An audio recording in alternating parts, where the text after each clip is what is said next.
All right, welcome NoSo people to the War Games Countdown. We are here at number 22. My name is Richie Mars. I'm here with my good friend Seth, and the match that we got is Fall Brawl 98. We have Team WCW being a part of Team WCW is DDP, Roddy Piper and the Warrior versus Team NWO, Hollywood Hogan, Bret Hart, and Stevie Ray. And we have the Wolfpack team with Nash, Sting, and Lex Luger.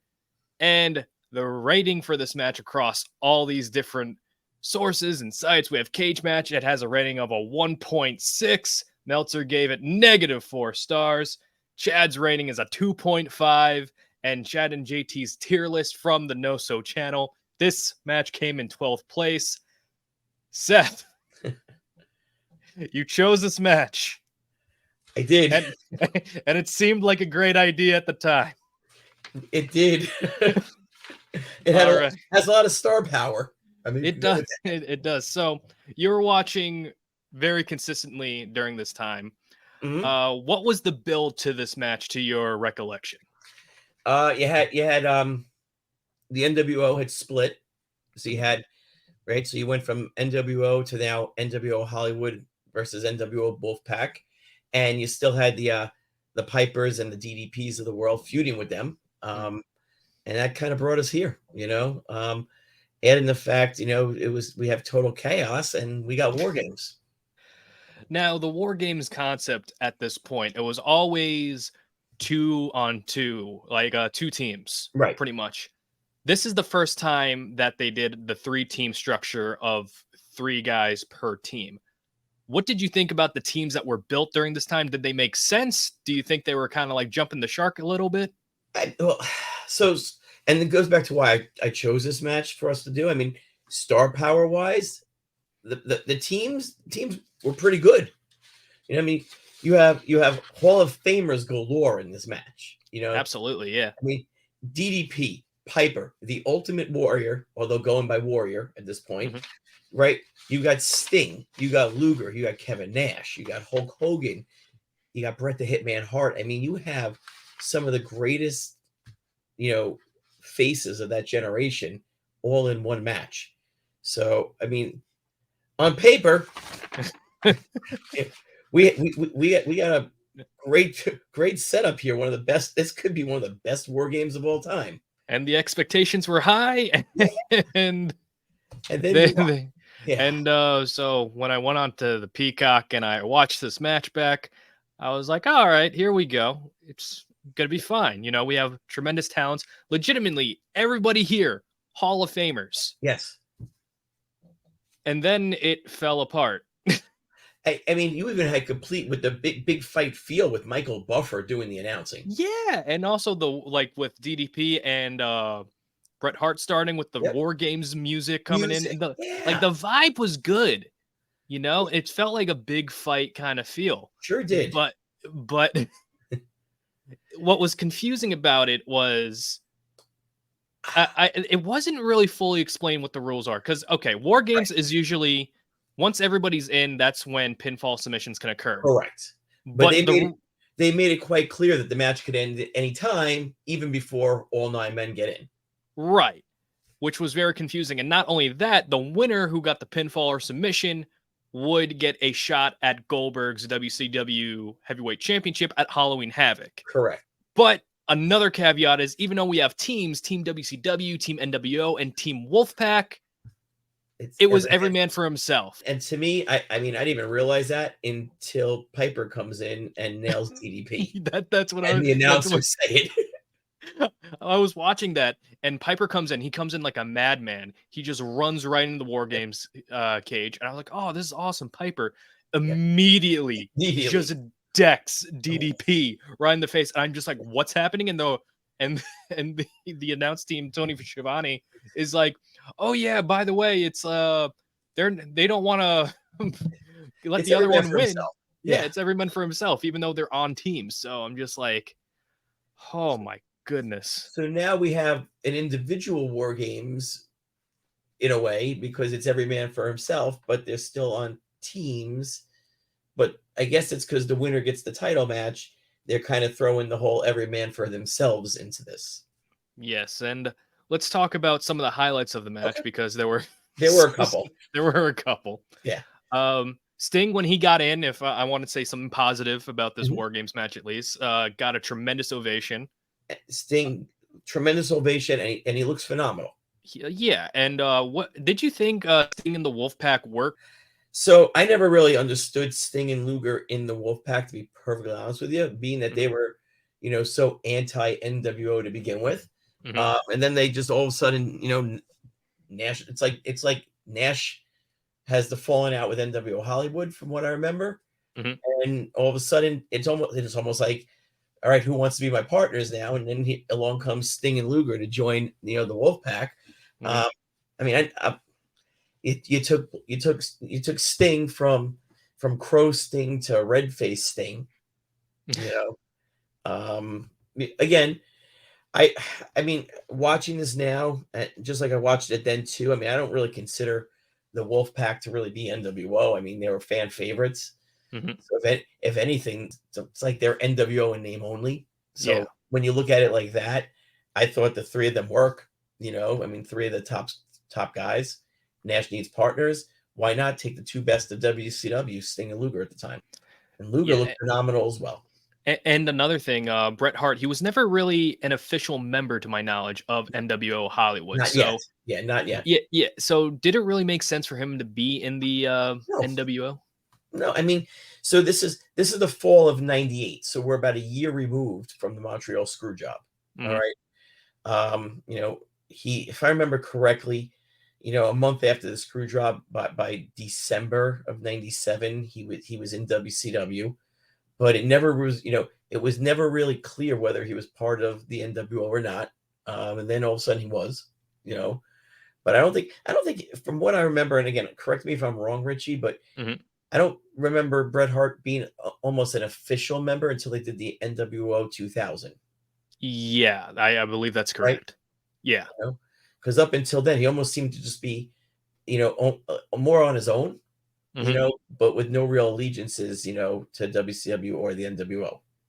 Yeah, he was kind of like a, rogue agent, so Yes. to speak. He was kind of his own entity, and which showed like how Mhm. WCW kind of Yeah, fumbled the ball with Bret Hart, big time. like a year removed from the hottest, yeah, the hottest um, come in Yeah. WCW history, and another portion of this match, which was because again, we're not wrestlers. We're Right. not going to tell people how to do their job, but psychology wise, a lot of stuff didn't make sense. As a fan watching, right. As a fan watching, there are things where I'm like, this doesn't really add up. So And Nash then comes in. yeah, go ahead. Nash comes in. He starts clearing the ring out of everybody. But Mhm. Hogan he's tiptoeing. He's legitimately tiptoeing. Tiptoeing, yes. Yeah, like he's in a Tom and Jerry commercial. Like Like nobody sees yeah, him, and yeah, and tiptoeing with the camera on him is gonna make that much of a difference. yeah, and then he like goes into the ring and Before it was his turn, correct. yep, and was it Stevie Ray that had the slapjack, or did Yeah, yep. Hogan come in with the slapjack? He good question. I don't I just rewatched it twice, and Yeah, it's not really clear. yeah, Somehow the slapjack comes into play, mhm, and Hogan cleans house and knocks everybody out except for Stevie Ray with the slapjack. yep, and then and then Then the ring fills with smoke. the ring fills with smoke, and then the Warrior is in the ring, though it's the Warrior played by the Renegade. Indeed. Yes. And then the smoke comes back, and Warrior Renegade disappears. Hmm. Hogan and Stevie Ray have the jacket, Yep, look confused, but have no fear, because here comes the Warrior now doing his normal Ultimate Warrior run down the aisle and into the cage. and a not so fun fact about that little spot of how that Warrior disappeared, or it was a trap door. And that trap door caused a very traumatic injury to one British Bulldog. Hmm. And that's why British Bulldog had like the back injury. And that's why after that, he pretty much got like his career was never the same. That's right, because early that he was in the opening match that night. And he fell on that trap door.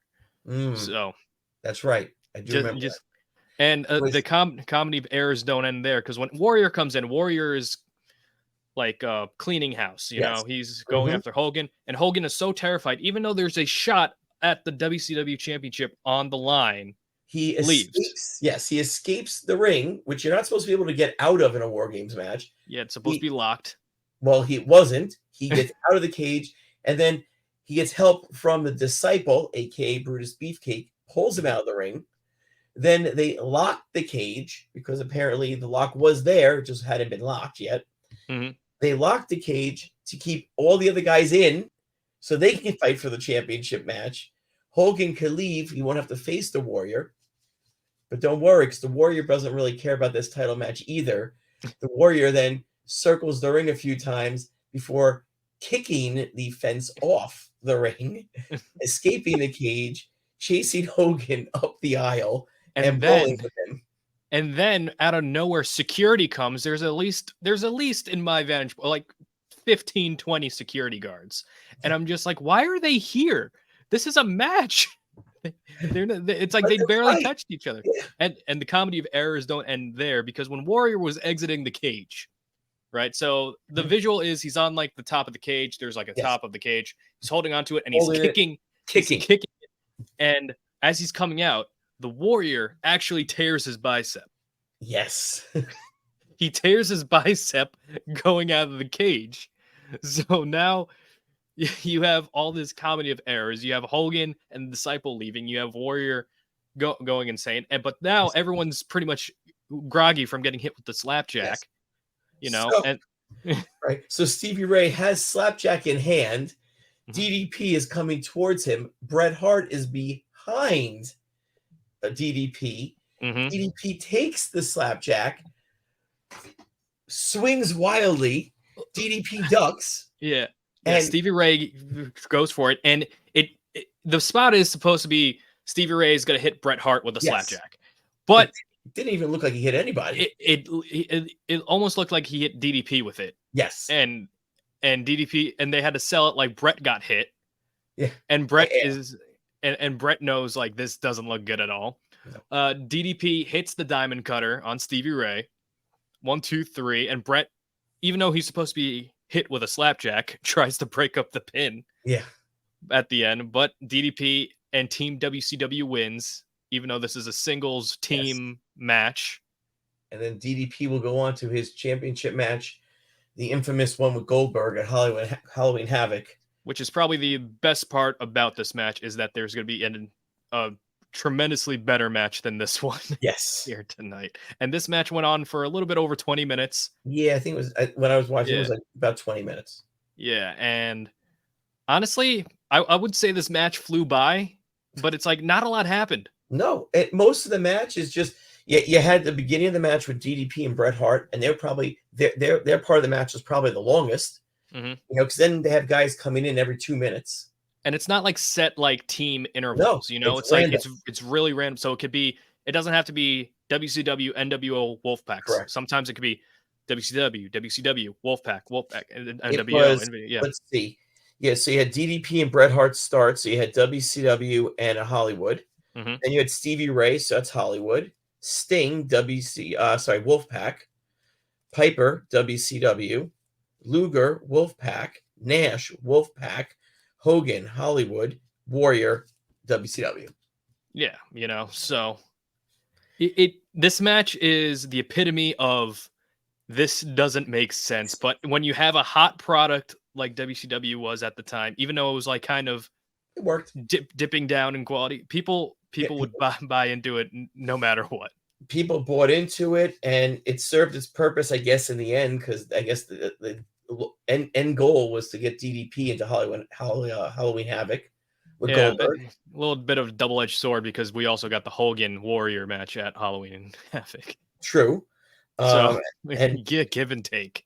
Give and take. I mean, this wasn't that the famous match with Goldberg and DDP that they ran out of time or something? Correct. Yeah. During that show, a lot of, I think it was something crazy, like 75% of cable companies cut off the feed because they went overtime. And let's move on. Did this match live up to the hype, Seth? I mean, I guess. I mean, technically, it's a War Games match. So technically, the fans can't complain. They didn't get War Games. You got War Games. You got an all-star cast in there. Well, it was War Games in name only. Yes, it definitely was not the War Games of the past. You know, it wasn't This ain't your granddaddy's War Games. this This ain't the was Four Horsemen versus Dusty, Nikita, and the Road Warriors. this ain't Sting Squadron or anything like that. No, But no. This, I mean, I'm trying to think. I mean, after this, there's not too many WCW War Games left. You know, because they're only around for another 2.5 years. yeah, and it's a shame because like a concept like this could have worked. You know, like 3 different teams. But yeah, we saw the 3 different teams work. You know, recently with the new incarnation on NXT. Yeah, absolutely. And this one, it's like they were teams, but they weren't teams, and it just got convoluted and messy. Which, if you're confusing us and we're diehard fans, you're doing something a little bit wrong. And again, I mean, you have 1, 2, 3, 4, 5, 6. I think everyone 7, here is a Hall 8, of Famer. except the only one who's not a Hall of Famer right now is Luger, and he should be a Hall of Famer. Yeah, So. you know, so it's just one of those things. And this is the second to last War Games match on this countdown. Do you think it deserves this spot, or do you think it should be the lowest one? I mean, it definitely doesn't belong in the top 2. So, but what was the lowest one? I think it was from WCW 2000. Oh, that was a pretty bad one too. Yeah, so I guess I'll leave this one here. It was bad. Let's put it this way. It's bad only because it seemed like they were making it up as they went along. You know, so I'll leave it here. It definitely doesn't go any higher. How about that? I agree with that. It's a match that I'm glad I saw. Yeah. It was a match that happened. You know, I mean, is there a way to jazz it up a little bit more? I mean, I don't know. You know, I mean, there weren't really too many, too many spots in this match where guys, you know, there weren't too many, you know, there was no tables or anything thrown into the ring.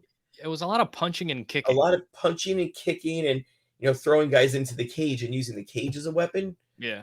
But I mean, once Warrior knocked the side of the ring off, I mean, guys could have gone out of the cage.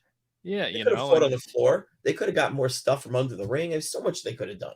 Yeah, you know, it's just like at that time, I don't think I feel like the match was rushed. I do feel like, you know, the match started off strong with DDP and Bret Hart.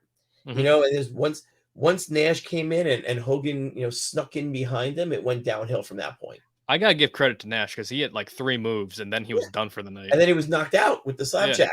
Yeah. You know, and there was even a part where he's lying on the ground and Stevie Ray and Hogan are dragging him to the corner, and the commentators didn't even realize who it was. And then Tony's like, "That's DDP." Oh no, yeah, wait, that's Kevin Nash. You know? And another thing, it's just like they didn't make use of the 2 rings. No, everyone just did like they just went to one side of the ring. Yeah, I mean, again, there was so much opportunity in that match. They definitely could have, you know, changed it up a little bit. I mean, again, I understand everyone was groggy because they all got hit with the slapjack, but I mean, did the match need to end 30 seconds after Hogan and Warrior left? Yeah, you know, it's just like one of those things where it's like, why don't you just tell us that you guys want to go home? It's proof that you could be the hottest wrestling company in the world, make every single mistake in the book, and fans will still accept it to a certain degree. But all right, that was number 22 on War Games on this countdown. Seth, thank you for joining me. It's always a pleasure. Lovely experience. Again, I am at Retold Richie Mars. You could follow me on the TikTok, Twitter, Instagram, and on Wrestling Retold with Richie Mars every Tuesday. My man Seth is a frequent co-host of mine, and we talk about everything from WCW, WWE, AEW, everything. So check them out if you can. All right. And as we say here, TTFN, ta-ta for now. So long, NoSo Nation.